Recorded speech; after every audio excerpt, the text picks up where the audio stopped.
I love this. Woo! Let me get my phone up here so I don't have to hold it. Ooh, alright. Alright.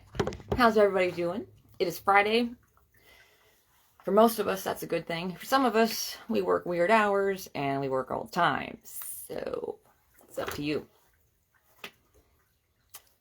This time, we're going...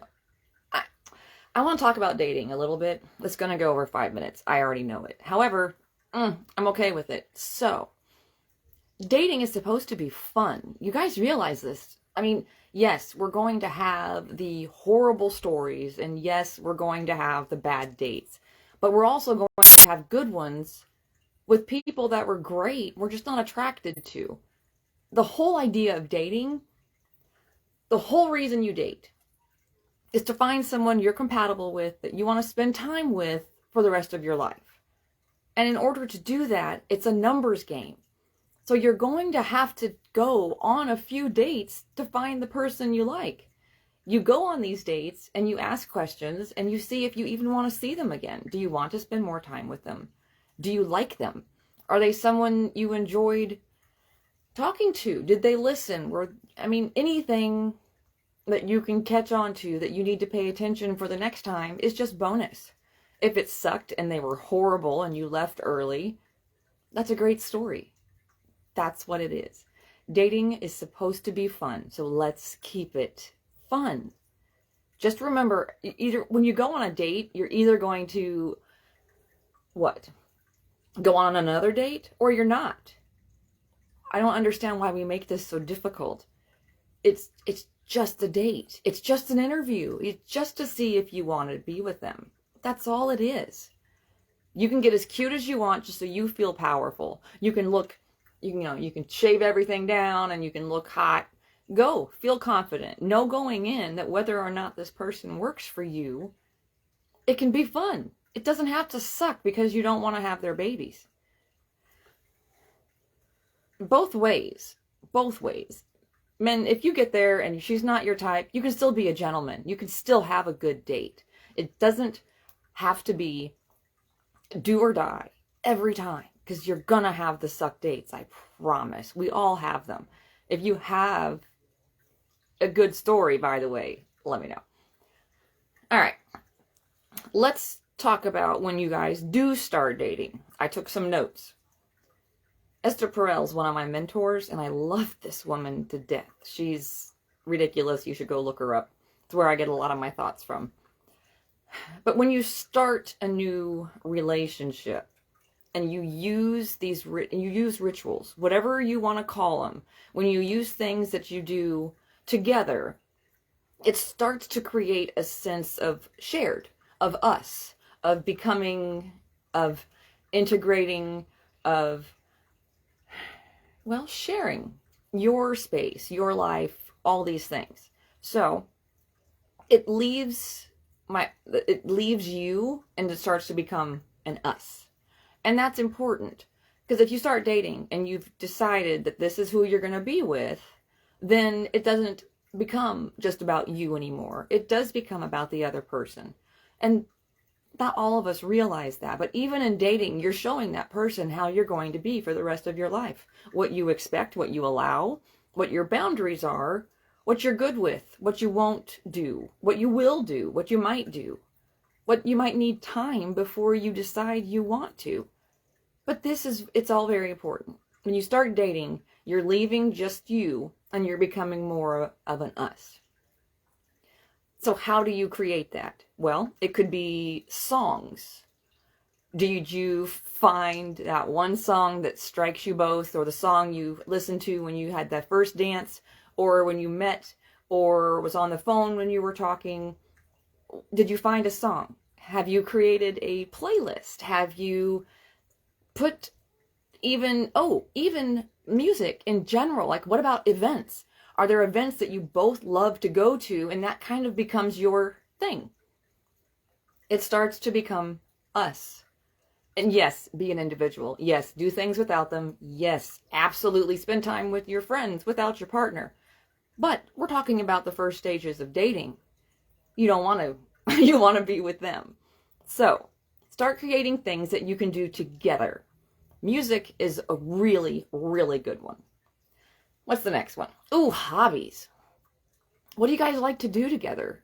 Are there things that you haven't found yet? I'm sure you just started dating. So talk about the things, incorporate things that you do, that you like, that you're already doing. Let them know what those are, because they might be interested in all of them. Some, maybe one, maybe none. And then at that point, you find something you guys can do together. Make a list. Let's see if anything compares. Talk to each other. If you like museums and they don't, then maybe you find the museum that's doing a show they're actually interested in, and you guys can enjoy it. If they're not, then find something else. There's so many things available to you. Free things even, that you guys can do together. But your hobbies, the things that you like to do in your free time, or you can do your hobbies individually, separate hobbies, but just do them in the same shop. Just do them in your garage, or you take your time away. But hobbies is a really good way to get to learn how to play together with something that you already like doing. And it's super fun because you're getting to know this person. So you might start to say, hey, you know what? I really like gardening. And they can say, oh, I have an allotment that's this big and I have all these things in it. And they just become way more attractive to you. And now you have something you can do together, and you can give each other ideas and help each other in each other's gardens. Same idea with life. Find out the things that you guys like to do, because I'm sure there's going to be something if you were attracted enough to each other to want to hang out more. What else? Ooh, food. Food is a good one. You can cook for each other. You can tell them this is your specialty and this is the thing that you like to make, and it comes from your heart. And you know food is a great way to anybody's heart. So maybe you cook for them. Maybe you take them to your favorite restaurant, and that becomes your place. It's our place now. Maybe you guys travel to the next city and go to that restaurant that they've always been wanting to try, and you surprise them. But food can be a very easy way to get to know your partner. It's something fun you guys can do together. And if you want to travel further than the next state, you want to go, you can go out of country. I mean, hell, it's up to you. But food can be a lot of fun. Also can use food in a lot of different ways with your partner, which we won't go into here, but I know you know what I'm talking about. What else we got? Ooh, places. Do you have a favorite park bench? Is there a spot on this mountain that can oversee and it's your favorite view to go to? Or do you have a place in the woods? Do you have a favorite point in the city that you like to go hang out and people watch? Do you have a favorite cafe? Do you have anything? Your favorite anything place is something you can say, hey, I want to take you somewhere. And you guys go and you put out a picnic, or you bring, you know, if you can't drink in public, then you bring something else and you sit there and you chat and you have a good time at your favorite place, and you're bringing them in to you. It's simple. It doesn't have to be complicated. This is what it doesn't have to be complicated. All right, clothing. Ooh. Now, depending upon what kind of couple you are, you might do a matching scarf or a hat, or they can have the matching hat and gloves and you can have the matching beanie, or whatever the case may be. But clothing is a fun way to show that you're together.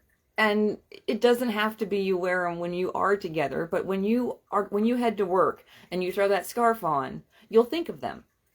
It's simple, but it's a lot of fun. And then it becomes more of an us thing.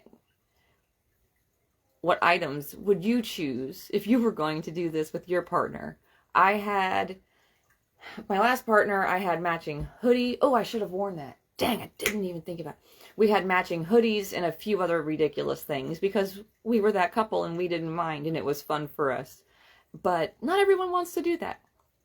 Now, it wasn't full outfits, but it was pieces. And when we wore them without each other, and when I still wear the hoodie now, it reminds me of them.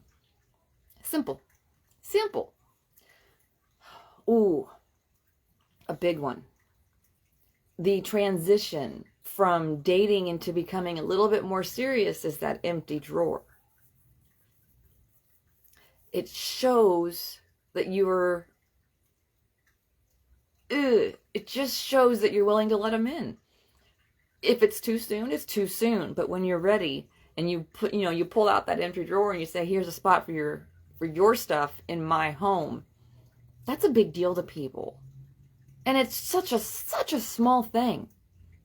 So try adding any of these little things to your dating and see what it does. And then let me know. I hope you have a fantastic Friday. I hope this weekend rocks for you. And as always, from my face to yours, I love you.